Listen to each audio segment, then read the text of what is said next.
Chief justice Islamabad high court की तबीयत NASA's, तमाम मुकदमात की कॉज लिस्ट मनसूख कर दी गई। चेयरमैन पीटीआई के खिलाफ तोशाखाना फौजदारी केस का बाकायदा ट्रायल आज शुरू होना था। चेयरमैन पीटीआई को तोशाखाना की चोरी का जवाब देना होगा। चेयरमैन पीटीआई ने हाई कोर्ट के जजेस पर अदम एतमाद का इजहार किया। केस मजीद इल्तिवा का शिकार नहीं होगा। मुआविन खुसूसी अता तारड़ की गुफ्तगू। भारत की जानिब से छोड़ा गया सैलाबी रैला आज हेड सोलमांकी से गुजरेगा। पानी की सतह बढ़ने पर दरिया सतलुज पर हाई अलर्ट। दरिया किनारे आबादियों को खाली करा लिया गया।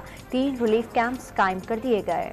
IMF के एग्जीक्यूटिव बोर्ड की मीटिंग आज होगी। पाकिस्तान के साथ $3 अरब की स्टैंड बाय स्टाफ लेवल मुआहदे की मंजूरी का इम्कान। सऊदी अरब ने $2 अरब मुंतकिल करके बैरूनी फाइनेंसिंग की शर्त पूरी कर दी।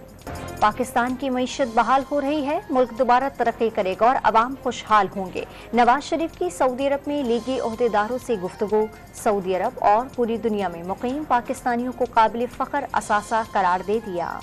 अमेरिका ने IMF और पाकिस्तान के दरमियान स्टाफ लेवल मुआहिदा खुशाइन करार दे दिया। मुश्किल वक्त में पाकिस्तानी अवाम के साथ खड़े हैं। पाकिस्तान के साथ तिजारत और सरमायाकारी को मजबूत करेंगे। अमेरिका या चीन से ताल्लुकात रखने पर पाकिस्तान समेत किसी मुल्क पर दबाव नहीं डाला। तर्जमान अमरीकी महकमा खारजा मैथ्यू मिलर की प्रेस कॉन्फ्रेंस। कराची में नॉर्दर्न बाईपास के करीब मुसल्लह मुल्जिमान का CTT की वैन पर हमला, 3 एहलकार जख्मी हो गए। कब्रिस्तान के करीब कच्चे रास्ते पर मोटरसाइकिल में नस्ब बॉम्ब के जरिए हमला किया गया। बॉम्ब हमले में पुलिस मोबाइल तबाह हो गई। अक़वाम मुत्तहिदा के इंसानी हुकूक काउंसिल में पाकिस्तान की करारदाद पर आज वोटिंग का इम्कान। करारदाद में कुरान पाक की बेहुरमती समेत मजहबी मुनाफरत की हर किस्म की मजम्मत, मजहबी मुनाफरत के वाक़यात में मुलविस अनासर को इंसाफ के कठेरे में लाने का मुतालबा।